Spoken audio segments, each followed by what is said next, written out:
എല്ലാവർക്കും പാറയിൽ മിക്സർ ഫാമിലേക്ക് സ്വാഗതം. ഇന്ന് നമ്മൾ വീഡിയോയിൽ ഉൾപ്പെടുത്തിയിരിക്കുന്നത് നമ്മുടെ സുന്ദരിക്കോഴിയുടെ വിശേഷങ്ങളാണ്. ഇവളെ നമ്മുടെ വീഡിയോ കാണുന്ന എല്ലാവർക്കും പരിചയമുണ്ടാവും. ഇവളാണ് ഇതിനു മുന്നേ അടവെച്ച് വിരിച്ച് കുഞ്ഞുങ്ങളെല്ലാം നഷ്ടപ്പെട്ടു പോയത്. കുഞ്ഞുങ്ങളെല്ലാം പുളിയുറുമ്പ് കടിച്ച് കൊന്നിരുന്നു. ആ കുഞ്ഞുങ്ങളുടെ വീഡിയോ അവസാനം ആഡ് ചെയ്തിട്ടുണ്ട്. എല്ലാവരും അതൊരുപാട് വിഷമമുണ്ടാക്കിയ കാര്യമായിരുന്നു. കാരണം ഞാൻ വർക്ക് കഴിഞ്ഞ് വന്നപ്പോഴേക്കും അങ്ങനെ ആയിട്ടുണ്ടായിരുന്നു. രാവിലെ ഞാൻ പോകുമ്പോൾ കുഞ്ഞുങ്ങൾ ഒരെണ്ണം കൂടി വിരിയാനുണ്ടായിരുന്നു. പിന്നെ എല്ലാം വിരിഞ്ഞിട്ട് നമ്മൾ 24 മണിക്കൂർ കഴിഞ്ഞിട്ടാണ് നമ്മൾ വിരിഞ്ഞ കൊട്ടയിൽ നിന്ന് പുറത്തിറക്കാറുള്ളത്. അതുപോലെ ചെയ്യാമെന്ന് വെച്ചിട്ടാണ് ഞാൻ രാവിലെ പോകുമ്പോൾ പോയത്. വൈകുന്നേരം വന്നപ്പോഴേക്കും എല്ലാം നഷ്ടപ്പെട്ടു പോയിട്ടുണ്ടായിരുന്നു.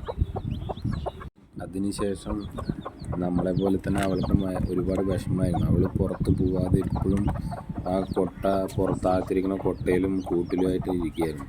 അപ്പോൾ വിഷമം തോന്നിയിട്ട് ഞാൻ വീണ്ടും അവൾക്കൊരു 5 മുട്ട വെച്ചിട്ട് വീണ്ടും വിരിക്കാൻ വെച്ചു. അവൾ വീണ്ടും വിരിഞ്ഞിറങ്ങി. ആ കുഞ്ഞുങ്ങളാണ് ഇപ്പോൾ നിങ്ങൾ കാണുന്നത്. 4 ബ്ലാക്കും ഒരു ഓൾഡ് ലൈനേജിൽപ്പെട്ട ഒരു കുഞ്ഞാണുള്ളത്. അതിലും ഒരു സങ്കടമുണ്ട്. ഒരു കുഞ്ഞിന് കാലുകൊണ്ട് വയ്യാണ്ട് ജനിച്ചപ്പോൾ മുതലേ അങ്ങനെയായിരുന്നു. അതിൻ്റെ ഒരു ഷോർട്ട് വീഡിയോ ഞാൻ ഇട്ടിട്ടുണ്ടായിരുന്നു. കുഞ്ഞ് മാക്സിമം ഒരാഴ്ചയോളം ജീവിച്ചു. ഇതപ്പോൾ ഇന്നലെയാണ് അത് ചത്തുപോയി. ആ കുഞ്ഞ് ഒന്ന് നോക്കുമ്പോൾ നല്ലതാണ്. കാരണം ആ കുഞ്ഞ് അങ്ങനെ ജീവിക്കാൻ ഭയങ്കര ബുദ്ധിമുട്ടായിരിക്കും. അതാണ് അതിൻ്റെ ഒരു പ്രശ്നം. അതിന് മാത്രം നല്ല പ്രശ്നമായിരുന്നു കാലിന്. ബാക്കിയുള്ള 4 പേരും നല്ല ഉഷാറായിട്ട് തന്നെ ഇപ്പോൾ ഉണ്ട്. അവരുടെ ഒരാഴ്ചത്തെ വളർച്ചയും ഈ വീഡിയോയിൽ കാണാം.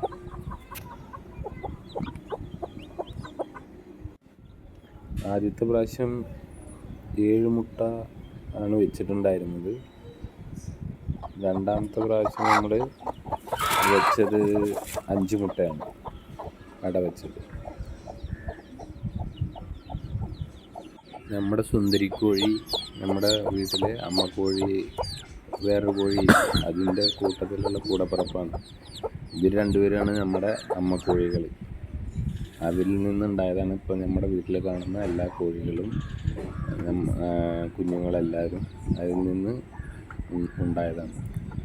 സുന്ദരിക്കോഴിയുടെ വിശേഷങ്ങൾ എല്ലാവർക്കും ഇഷ്ടപ്പെട്ടു എന്ന് വിചാരിക്കുന്നു. എല്ലാവരും സപ്പോർട്ട് ചെയ്യണം.